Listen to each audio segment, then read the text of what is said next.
ทำอะไรเอาสบายดีตอนเช้าเกียร์สบายดีตอนเช้าเด้อพ่อแม่พี่น้องพดพักคนหยาตื่นมาแล้วก็บึ้งส่วนพักส่วนมีนี่แหละเสียหยาเสียคามันเสียได้เสียหยาไปยางเห็ดพุ่นนี่ไปเห็ดแดดว่าอะไรนี่ยังคนในแดวปันไหนละไปว่าจะเอาเบียร์บักอื้อออกก็อันน่ะเบียร์ตัวนั้นออกจะเช้าว่าได้ว่าแรกก็ได้เอา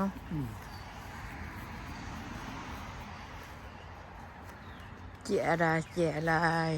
มอสก่อนดิไปเล่นยังไข่มอสก่อนเล่นซะก่อนเดี๋ยวตัวนี้ก่อนไป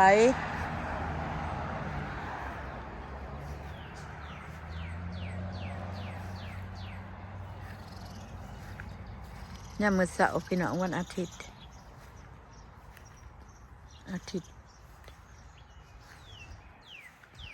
จะดีกับพ่นปากคุ้มขึ้นนะเด้ปักสะดอยโอ้รถเนี่ยมื้อเช้า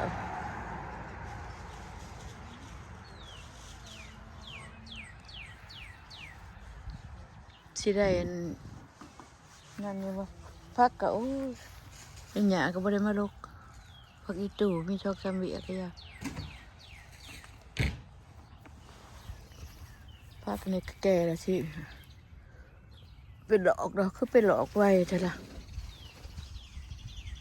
มันทีเถอะเอาไปปงผัดต้นดีอยู่แล้วจะเอาไปบ่งอยู่อีกอยู่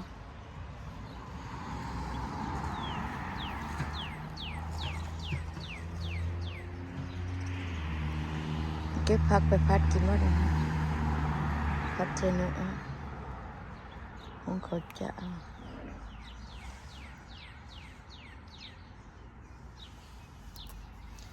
สารพัดเอายังมาปลูกนี่ก็จะได้ไปโทบอกก็ได้ลาย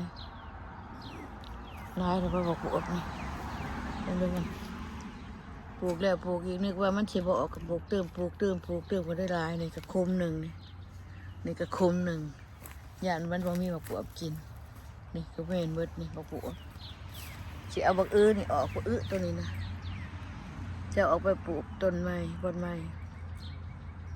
บักได้นี่นะเพราะว่า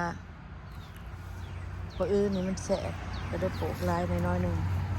นี่ลายมันลดคนเครื่อง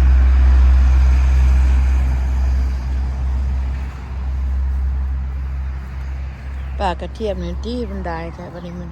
บ่ได้ดกถึง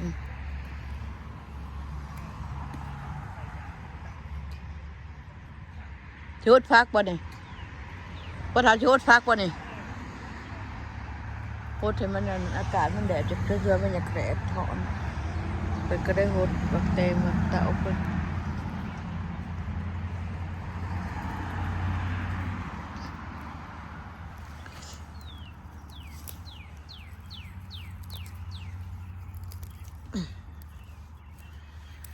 ได้ใส่ทุ่งมือมาดกเนี่ยกันเนี่ยดอกหน่อยหนึ่งบางนี่ก็ออกใช้มันขึ้นต้นนี่บักบวบด้วยค่ะเห็นว่าบักบวบแข็งอ่ะไม่ได้เก็บกระโดนลูกนี่ก็จะเกิดว่าหูละปีกายเป็นยังเกิดลาย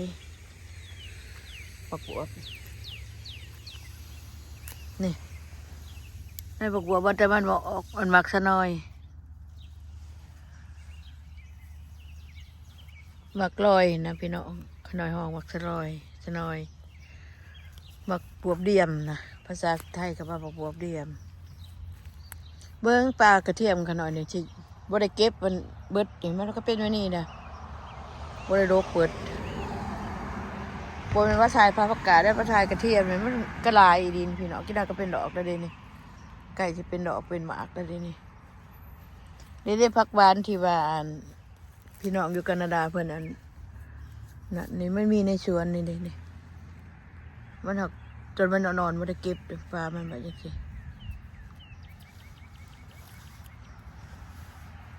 อันผักหวานที่ก่อยห้องผักหวานมันคมหวานแซ่บได้แซ่บแซ่บคมหวาน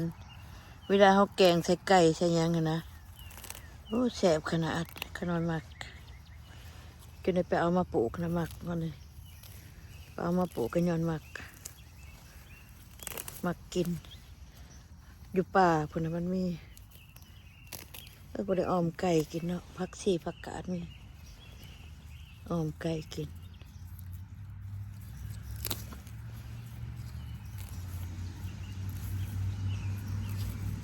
มาเช้าลูกแต่เช้าจังซี่กะ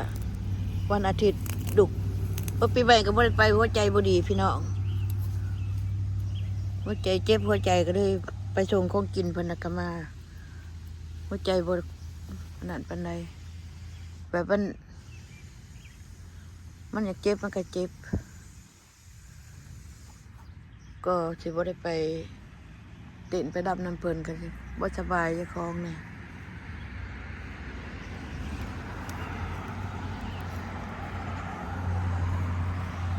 ไม่ได้โอกาสดีปีได้โอกาส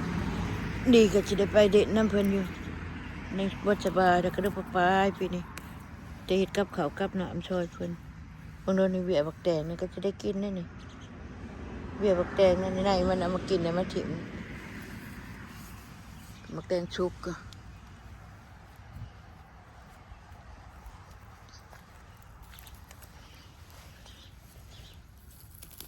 ต้นมักสะรอยอัน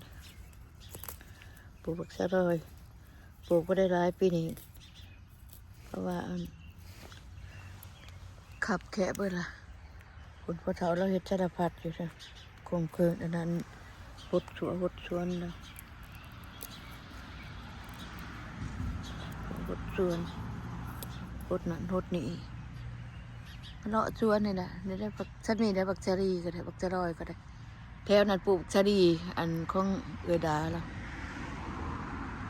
ตัวนี้ของเจ้าของบักชะรอยปลูกพอได้กินตัวเองก็มากินเนี่ย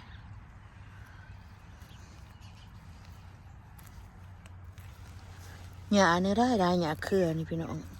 ในฟักข้าวทอง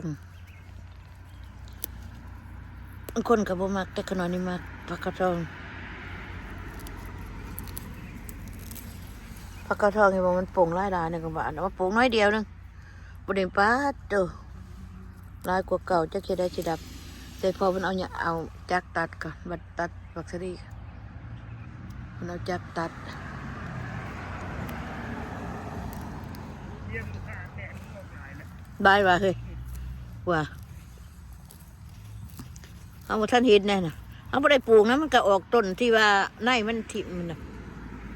ในถิ่มนั่นน่ะในมันบ่เก็บหั่นน่ะมันออกหั่นน่ะตัวปลูกกันก็ออกคือกันโดยพยานบ่ออกเพิ่นเอาในมันมาอันปลูกอีกแต่จริงนะมันออกอยู่หลายบ่หลาย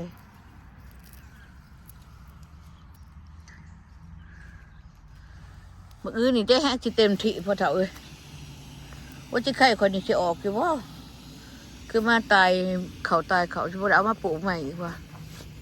สิดกผักกาดออกก่อนมื้อนี้ดกออกเบิดนี่โอ้เน่าตัวนั้นน่ะปลูกแล้วบ่ได้รดน้ำเน่าเบิดนี่สิได้ปลูกใหม่อยู่จึงไข่นี่นี่บ่พ่อเฒ่าว่าสิไข่เจ้านี่สิได้เอามาปลูกใหม่แล้วนี่เน่าเบิดนี่นะบ่ได้ปลูกสักบ่ได้นั่นนะปลูกแต่เฮิงหนึ่งยังบ่แตกหน่อแตกแสดงว่ามันตาย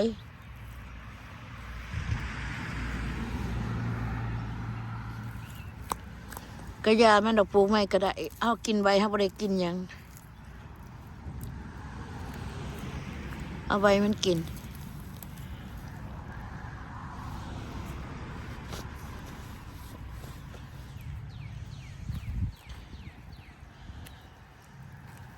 ใช่เฮ้ยปักอันออกลายปะตัวไหนเฮียเลยนี่ได้คุ้มพังนะอันนี้ก็คุ้มพัง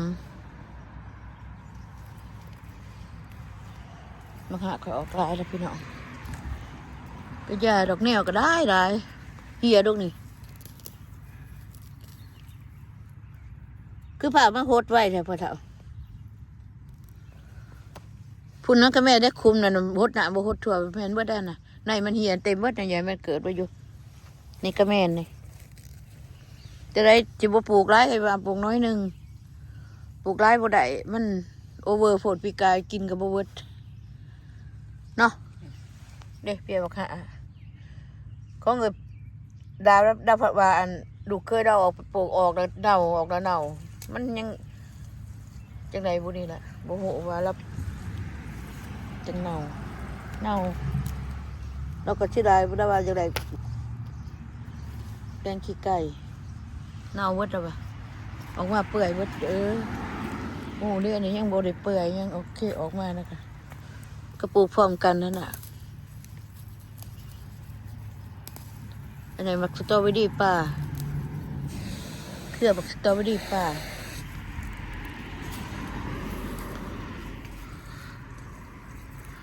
เครือบักสตรอเบอรี่มันน้อยๆนะพี่น้อง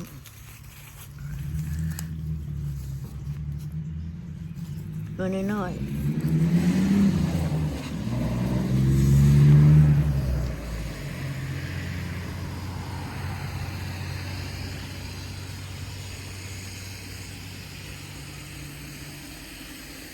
ในพักขะแยงพักอันแบนคอยก็จะได้กินแน่เนี่ยโมเมนต์ซ้ำหนึ่งแน่เนี่ยก็จะได้กินอยู่บักทัวบักทานคอยก็ใหญ่บ่ละสิเท่าเครือละนี่แบงต้นหมดกวดมาใส่นี่มันได้โผล่เท่าเอาคือจากแบงต้นอันนี้ออกมันได้โผล่เท่ามากะอันเนาะได้โผล่มียังมาดอดตะชวนนี่นะพี่น้องจิกตัวแก๊กๆดำชวนกาดกับบนอันงามปานใดพยายามมาไปทำอะไรก็กินพี่น้องตัวปลูกก่อนนี่งามตัวกำลังมองงาม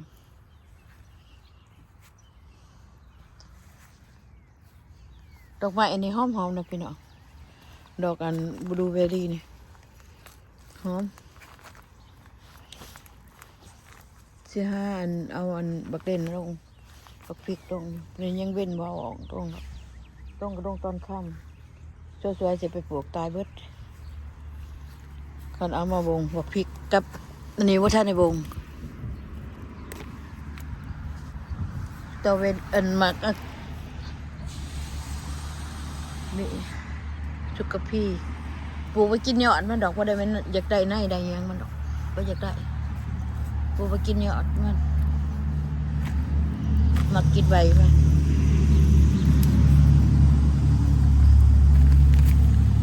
นี่มักทั่วนี่ก็จะได้เกิดดับเดียวนี่ว่าโอ้หมากมัน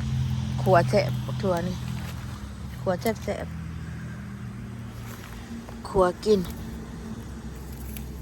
พัดนั่นน่ะพัดกินเจ้าหน้าก็จะเอาให้มันขึ้นอยู่บ่เด็ดขาดมันอยู่เขาได้กินอันนี้คนต้องนะฮักต้นดอกแค่ว่าสิขาทิ้งนี่ได้โพดออกมาปลูกน้อยเดียวนึงเบิ่งร่ำห้องนั่นนี่มีค่ะเรียกว่าหางนกตรงน้อยหอกจิกจิกเจ๊กว่าสิขาพันถิ่มว่าสิใบปลูกแนวอื่นจะปลูกต้นดอกไม้กิน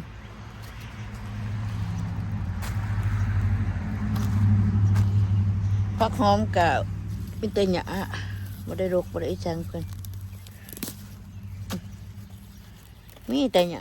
านี่จักเป็นหญ้าอีสังแล้วนี่ลายดีหญ้านี่ก็ได้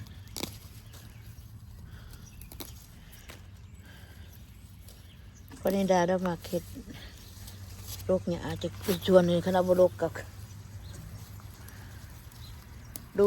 ตู่นี่ตื่นมาแล้วก็มาเฮ็ดโดดชวนนี่นะ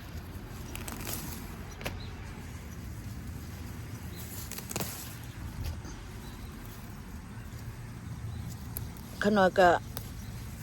เป็นบางมือบางมือกับเฮ็ดบ่ชื่อว่าเศร้าบางมือกับบ่อยากเฮ็ดเป็นแบบนี้พอ ผักหอมนี่บ่ได้กินเลยเพิ่นเอาหญ้าออกจากนี่แล้วจะนอนตัวนั้นเป็นกับสิได้ตัดตัวนี้ทิ้งเอาเครื่องจักรมาตัดมันก็ตายแค่นี้มันบ่ยากผักมันบ่ทนในเครื่องจักรตายไว้ผักข้าวทองก็คือกันมันปลูกน้อยเดียวบ่ได้หรือป้าตุเต็มที่เต็มแดนมันมักกินแน่ผักข้าวทองนั้นข้างกลางขางก็ได้นี่มันอ่อนแสบได้พี่น้องตัวทางนั้นอยากใบหนาบ่แสบใบหนาบ่แสบ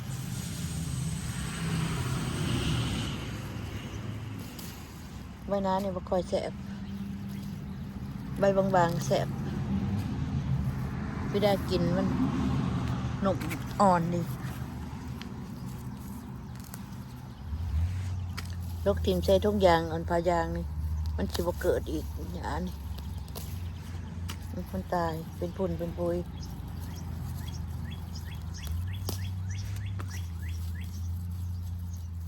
คนนี้ดาเราทำไรก็ยังในกับสวนเลยเพราะว่าเราเห็ดเบียดกับสวนเห็ดแท้เห็ดว่าเราเห็ดเป็น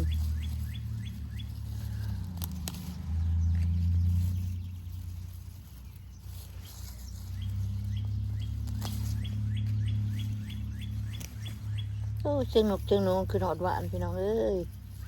คือหอดหวานเด้อพี่น้องเด้อคือหอดพี่หาน้องเฮาน่ะ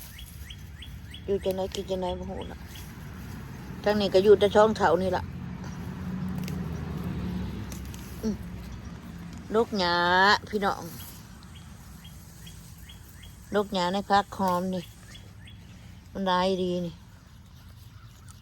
พักหอมกะแก่เบ่ได้ละสิได้ตัดใหม่ปลูกตัดใหม่ให้มันขึ้นใหม่ก็มันแก่จ้ะหอมมันหอมแห้งโพดเวลาเรากินนะมักกินในพักหอมเดี๋ยวนี้บ่ได้สูกินอยากลดอาหารเจ้าของเนี่ยบ่ลดนี่บ่ได้ละตุ๋ยได้ตุ๋ยได้น้ำหนัก100 ปลายตุ๋ยละขนอนในตุ๋ยเพราะว่าน่ะจอยของจอยมีเดือดหวานน่ะตุ๋นะว่ามันจอยละละเดือดหวานได้กระเติกกระน้ำอยู่เรากินก็บ่ได้หลายดอกเราบ่ได้กินหลายดอกแต่ว่ามันกินยาเรากินยากับยาด็อกเตอร์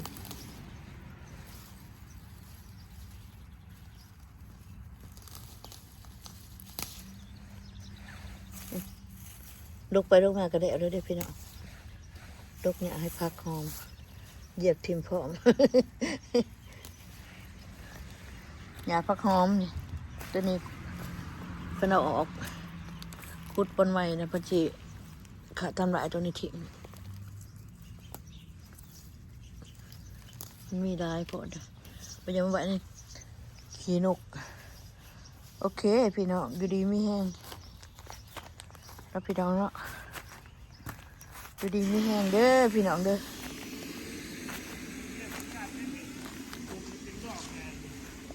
เป็นไงนะอ๋อ